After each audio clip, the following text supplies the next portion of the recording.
Nel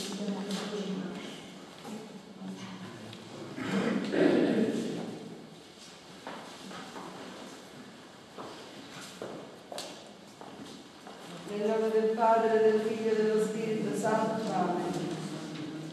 Clementissimo mio Gesù, infinitamente buono e misericordioso, eccomi prostrato ai vostri santissimi piedi, tutto dolente e compunto per aver tante volte offeso voi, mio sommo bene. Te, Gesù, mio amabilissimo, compungetemi il cuore e di riflettere alle vostre pene fatemi sfruggere in lacrime di contrizione. Mentre risolutissimo di mutar vita, vi offro questo santo viaggio in onore di quello dolorosissimo che voi faceste per me il degno peccatore, e intendo lucrare le sante indulgenze concesse dai sommi pontefici, applicandone una per me e le altre alle anime più bisognose del purgatorio. Intendo altresì pregare, secondo tutti quei fini e motivi per i quali fu concesso un sì gran tesoro, supplicandovi umilmente a far sì che mi sia giovevole per ottenere la vostra misericordia in questa vita e la gloria eterna nell'altra.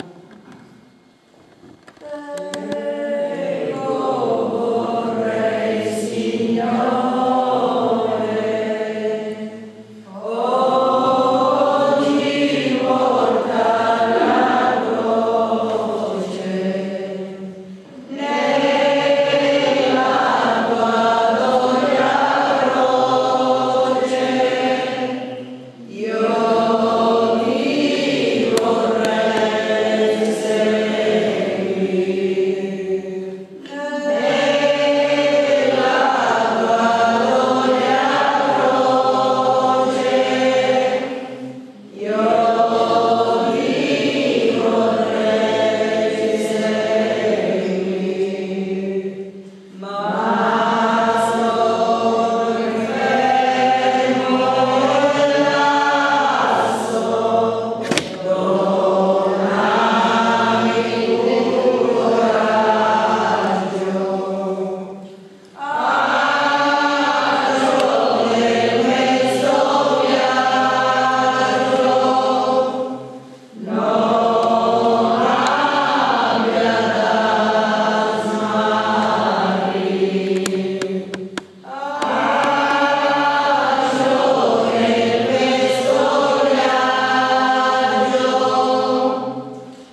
acciò tu peccatore ricevessi la vita, e sappi che i tuoi peccati furono i falsi testimoni che la sottoscrissero, e la tua ostinazione indusse quell'empio giudice a proibirla. Rivolgiti, se così è, verso l'amoroso tuo Dio, e più con le lacrime del cuore che con l'espressione della lingua digli così: ahimè, caro Gesù mio, che amore sincerissimo in male vostro, dunque per una creatura s'indegna soffrir prigionie, catene e flagelli, sino ad essere sentenziato a sì tuberosa morte. Ah, che tanto basta per ferirmi il cuore e per distruggere le lacrime, con detestare tanti miei maledetti peccati che furono la cagione, sì che li abomino e li piango amaramente, e per tutta questa strada dolorosa andrò piangendo, sospirando e replicando: Gesù mio misericordia, Gesù mio misericordia. Padre nostro che sei nei cieli, sia santificato il tuo nome, venga il tuo regno, sia fatta la tua volontà come in cielo e così in terra.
bagnato di sangue e pieno di dolori, si abbraccia con la Santa Croce ed con quale mansuetudine soffre le percosse e gli insulti di quelle scellerate turbe, quando tu, impaziente, fuggi a portare la croce della vera penitenza, e non sai, o meschino, che senza croce in cielo non si entra. Piangi pure la tua cecità con cui finora hai aborrito il patire, e rivolto al tuo Signore digli sospirando così: a me e non a voi, caro Gesù mio, si deve codesta croce. Ah, pesantissima croce, che fu fabbricata da tanti miei gravi peccati. Deh, caro Salvatore, datemi forza di abbracciare tutte le croci che meritano le mie gravissime colpe, affinché in si breve tempo di vita vita, avendo la sorte di vivere abbracciato con la Santa Croce, per mezzo della croce arrivi finalmente a godere con voi nel paradiso. Amen. Padre nostro, che sei nei cieli, santificato il tuo nome, sia fatta la tua volontà, come in cielo e in terra. Dacci oggi il nostro pane quotidiano,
Santa Maria, Madre di Dio, prega per noi peccatori, adesso è l'ora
stazione rappresenta il luogo dove l'appassionato Gesù si incontrò con la sua afflitta madre. Che dolore trapassò il cuore a Gesù, che spasimo per il cuore a Maria allorché si incontrarono in questo luogo. E non senti come di te amorosamente si lagnano? Che mal ti ha fatto il mio Gesù, dice la dolente madre. Che mal ti ha fatto la mia cara madre, dice l'appassionato Gesù. Dai, lascia il peccato, che è l'unica cagione delle nostre pene. E tu che rispondi a questi giusti lamenti, hai intuito, rispondi così. O divin figlio di Maria, o Santa Madre del mio Gesù, eccomi prostrata ai vostri piedi e rivolto a voi, adorabile Signore, vi dirò 100.000 volte, Gesù mio misericordia, perdonatelo per io il servo più meschino della vostra madre, e rivolto a voi, o eccelsa Vergine, ripeterò ancora più forte, misericordia di me, o Madre cara, e fate che per mezzo vostro io trovi pietà nel tremendo giudizio. Padre nostro,